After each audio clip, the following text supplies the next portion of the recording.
Hello friends, Balaji એજ્યુકેશનમાં તમારું હાર્દિક સ્વાગત કરું છું. આ જે પ્લેટફોર્મ આખી છે એ ગુજરાત ગૌણ સેવા પસંદગી મંડળ દ્વારા હિસાબનીશ અને પેટા હિસાબનીશની જે ભરતી બહાર પાડવામાં આવી છે એના અંતર્ગત આ લેક્ચર છે એ પ્રિપેર કરેલો છે. આની અંદર ઇકોનોમિક્સનો આ થર્ડ લેક્ચર છે. ઇકોનોમિક્સનો જે માઇક્રો ઇકોનોમિક્સ છે એનો ટોપિક છે. અમારી બેન્ચની વિશેષતાની અંદર નવા રિક્રુટમેન્ટ રૂલ્સ પ્રમાણે પ્રિલિમ્સ પ્લસ મેઇન્સ બંને આપવામાં આવશે અને તમારી પ્રિલિમ્સની ફીઝની અંદર જ મેન્સ તમને ફ્રીમાં કરાવવામાં આવશે. વીકલી અને મંથલી ટેસ્ટનું આયોજન કરવામાં આવેલું છે જેથી કરીને તમે તમારા જે ટોપિક થઈ ગયા છે એનું રિવિઝન કરી અને બેસ્ટ વસ્તુ છે કે તમને જે ઓલ્ડ પેપર જે છે ક્લાસ 1 થી લઈ અને ક્લાસ 3 સુધીના છે એનું આખું ટોપિક વાઇઝ એનાલિસિસ કરીને આપવામાં આવશે. ભાઈ ઇકોનોમિક્સ ની અંદર તમને કેટલા ટાઈપના આ ટોપિક છે તો એની અંદર કેટલા ટોપિક પૂછાયેલા છે અને તમારે કઈ વસ્તુનું ધ્યાન રાખવું જોઈશે. એટલે તમને મટીરિયલ સાથે અહીંથી જ પીડીએફ ફોર્મની અંદર પ્રોવાઈડ કરવામાં આવશે. તો ઇકોનોમિક્સનો આ ટોપિક નંબર 3 છે. આપણે સ્ટાર્ટ કરતા પહેલા इंतजार मत करो जितना तुम सोचते जिंदगी उससे कहीं ज्यादा तेजी से निकल रही. એટલે ચલો તમે પ્રિપેરેશન કરવામાં પડી જાઓ. હવે એક વસ્તુ ધ્યાનમાં રાખજો કે આની અંદર તમારી પ્રિલિમ્સ પ્લસ મેન્સ બંને છે તો એનો મિનિંગ એવું કે તમારે મારી સાથે સાથે બુક અને પેન લઈને લખવું પણ પડશે કારણ કે તમારે મેન્સની અંદર લખવાનું છે. ઓકે, હવે આનો મિનિંગ છે પુરવઠો એટલે કે પુરવઠાનો મિનિંગ શું છે, કેવી રીતે આપણી જે છે એ માર્કેટની અંદર અસર કરે છે. બેઝિકલી ઇકોનોમીનું કામ છે તો તમારા એકમલક્ષી યુનિટ છે જે કઈ પણ ઇન્ડસ્ટ્રી છે તો એ ઇન્ડસ્ટ્રીની અંદર આપણા માર્કેટને આખી કેવી રીતે અસર કરશે એની આપણે સ્ટડી કરવાની છે. તો એની અંદર આપણે એક પુરવઠો કેવી રીતે માર્કેટની અંદર વર્ક કરશે એ જોવાનું છે. હવે આ શું કામે કરવું, કારણ કે જે કઈ પણ બિઝનેસમેન છે અથવા તો સરકાર છે તો એની જે પોલિસી મેકર છે મતલબ પોલિસી બનાવે ત્યારે એની વસ્તુ ધ્યાનમાં રહે કે ભાઈ ચલો માર્કેટ કેવું છે.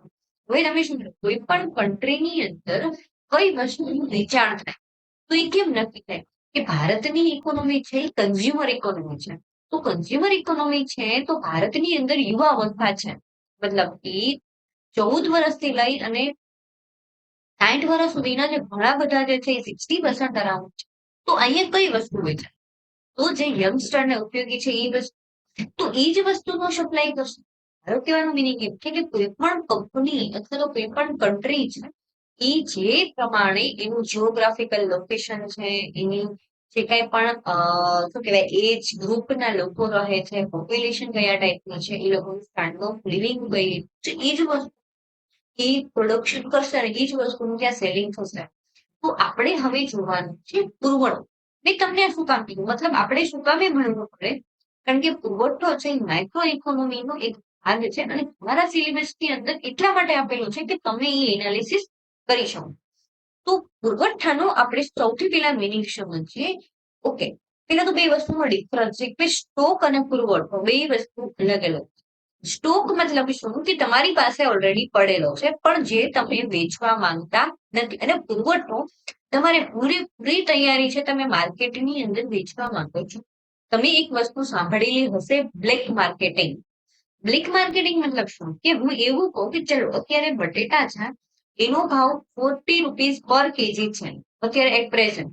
તો હવે જયારે 20 રૂપિયાના કિલો બટેટા હતા ત્યારે હું એટલો બધો સ્ટોક કરી નાખું મતલબ એટલો બધો જથ્થો કરી નાખું ત્યારે હું વેચતી નથી બટેટાને. અને જયારે એનો માલ છે એની જે કઈ પણ માલ મારી પાસે સ્ટોકમાં છે એનો જયારે માલનો ભાવ વધશે પ્રાઇસ ઇન્ક્રીઝ થશે ત્યારે હું એને પુરવઠા તરીકે બહાર કાઢી શકું.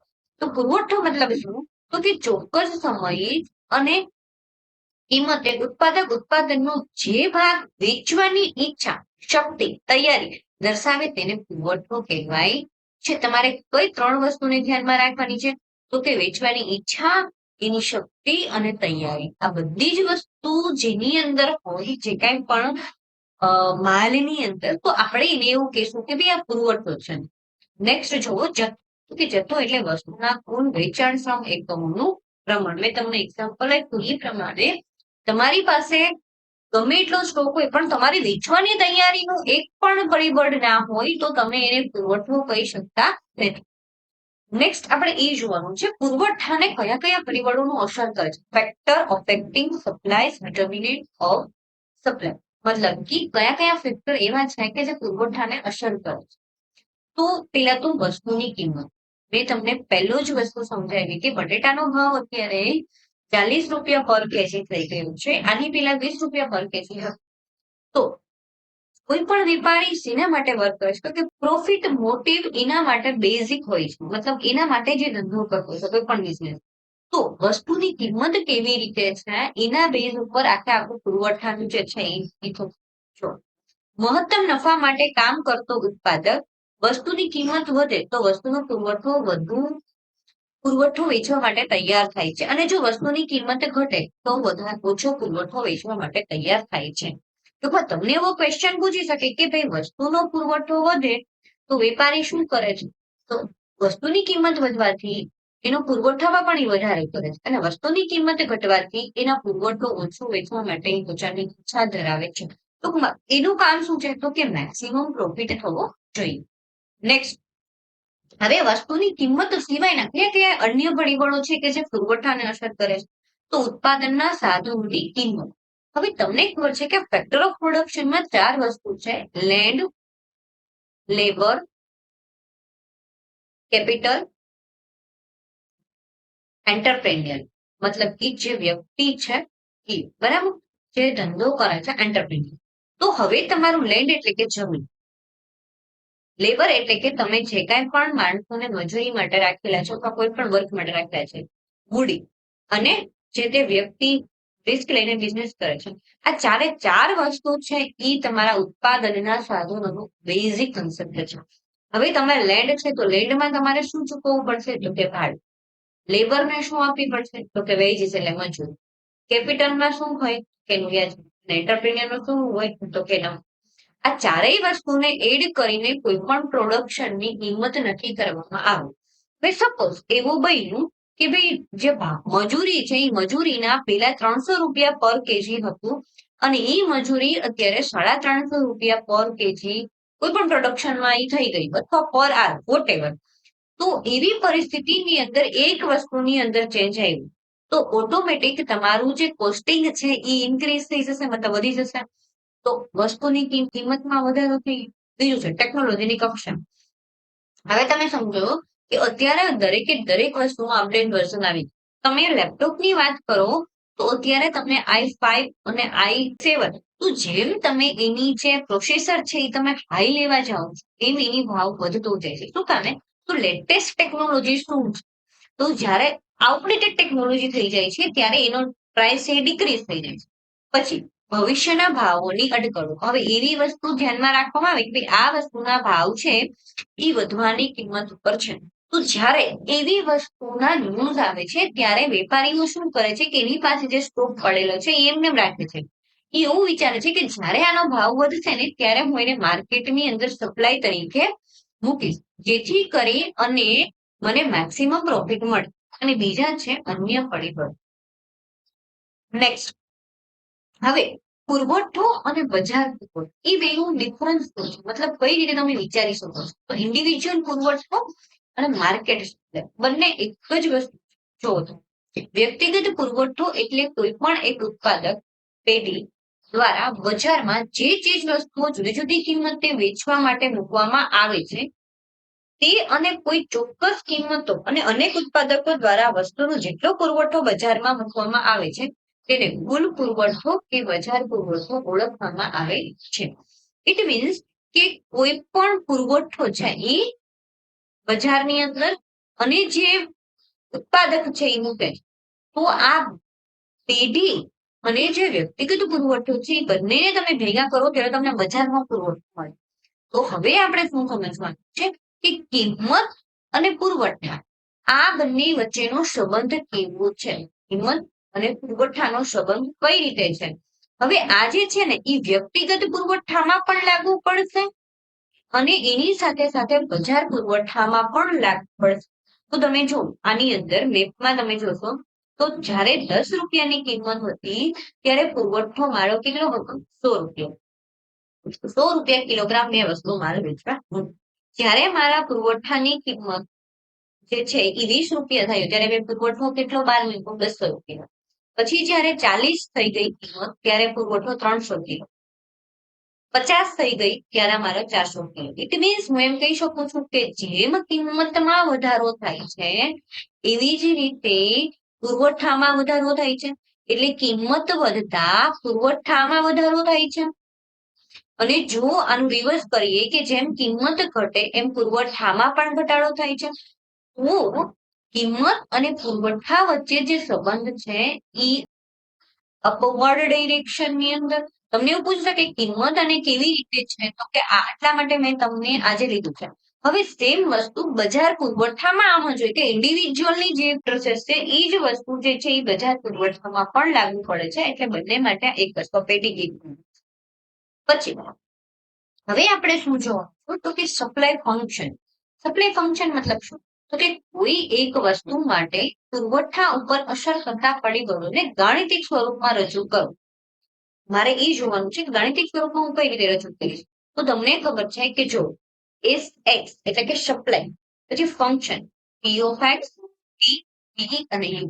તો બધાનો આપણે મિનિંગ સમજવાનો છે. મેં તમને ઓલરેડી સમજાવી દીધું છે, પણ તમને કદાચ પૂછે કે ભાઈ ગાણિતિક સ્વરૂપમાં તમે કઈ રીતે સમજી શકો, તો આપણે જોવાનું. તો એક્સ મતલબ શું થાય? જે તે વસ્તુનો પુરવઠો મતલબ સપ્લાય ઓફ એક્સ. એના પછી એફ નો મિનિંગ શું છે? તો કે ફંક્શનલ નોટેશન, વિધ્યાત્મક સંકેત. પછી પી ઓફ એક્સ, એક્સ ની મિનિંગ શું છે? વસ્તુની કિંમત. સૌથી મોટામાં મોટું ફેક્ટર પુરવઠામાં વર્ક કરતું હોય તો પ્રાઇસ ઓફ એક્સ, વસ્તુની કિંમત. એના પછી ટી, ટી મતલબ કે ટેકનોલોજીની કક્ષાએ, લેવલ ઓફ ટેકનોલોજી. એના પછી છે પી ઓફ એફ મતલબ ઉત્પાદનના સાધનોની કિંમત. પી ઓફ ઈ મતલબ કે ભવિષ્યની કિંમતોની અટકળ અંગેની અટકળ, એક્સપેક્ટેશન રિગાર્ડિંગ ફ્યુચર પ્રાઇસીસ. અને યુ મતલબ કે અન્ય પરિબળ, અધર ફેક્ટર્સ. ધેન નેક્સ્ટ આ અમારી બેન્ચની વિશેષતા છે. જે નવા રિક્રુટમેન્ટ રૂલ્સ છે એ જ પ્રમાણે, અને મેં જે તમારા ટોપિક લીધેલા છે એ ટેક્સ્ટમાંથી જ લીધેલા છે.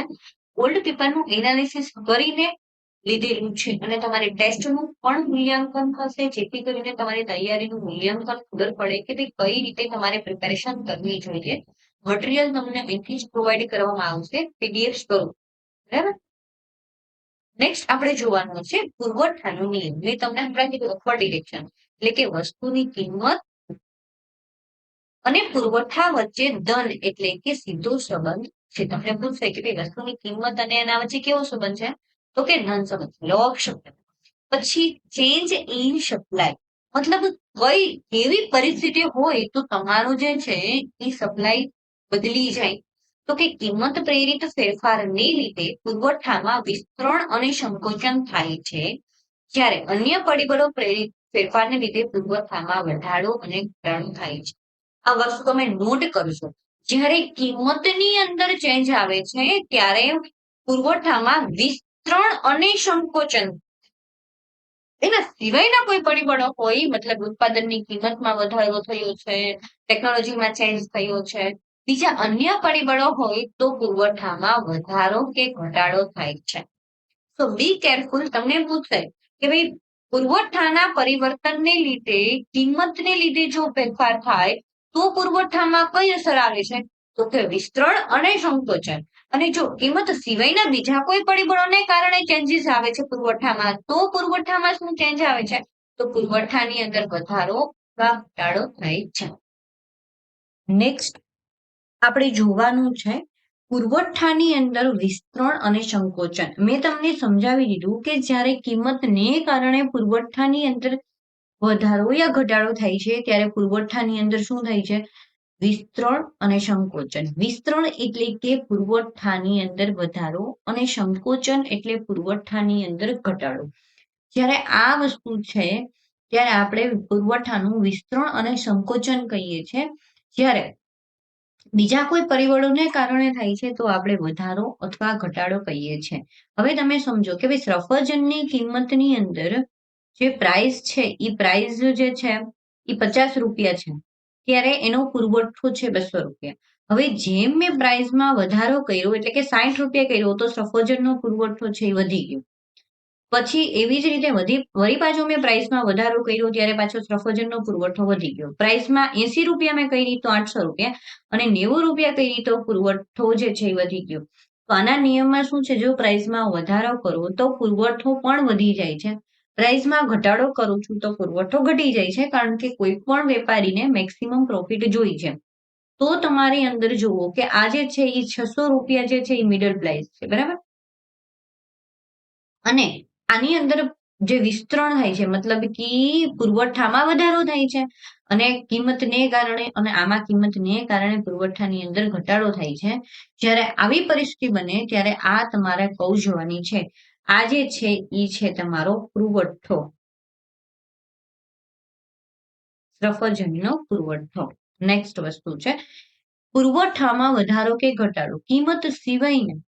જો કે કિંમત છે તમારી કોન્સ્ટન્ટ છે, પણ અન્ય પરિબળોને કારણે જો 20 રૂપિયા કિંમત છે તો એ પુરવઠો 100 રૂપિયા છે. પછી પુરવઠામાં હું વધારો કરું છું, વળી પાછા 300 રૂપિયા કરું છું, 400 રૂપિયા કરું છું, 500 રૂપિયા, મતલબ હું જે છે એ પુરવઠાની અંદર વધારો જ કરું છું. કિંમત સિવાયના પરિબળો જે છે તો તમે જુઓ 300 રૂપિયા છે તો આ તમારી મેઇન છે. જો હું ઘટાડો કરું છું તો સપ્લાય મારો આ બાજુ વયો જાય છે, અને જો હું વધારો કરું છું તો સપ્લાય મારી જે છે રેખા આ બાજુ આવે છે.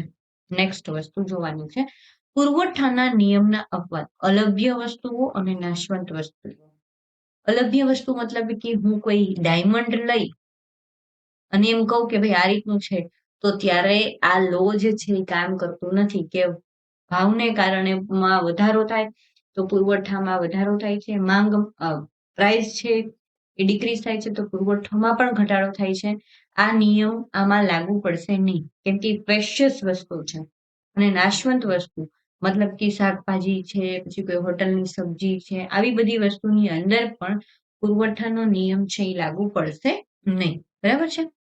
એના પછી જોવાનું છે બજારમાં વસ્તુની કિંમતનું નિર્ધારણ, price determination in the market.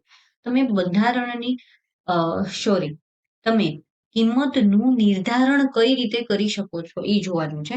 તો કે કિંમત નિર્ધારણ એટલે કે બજારમાં થતી માંગ અને વેચાતી વસ્તુ કે સેવાની કિંમતો કેવી રીતે નક્કી થતી હશે તેની સમજૂતી.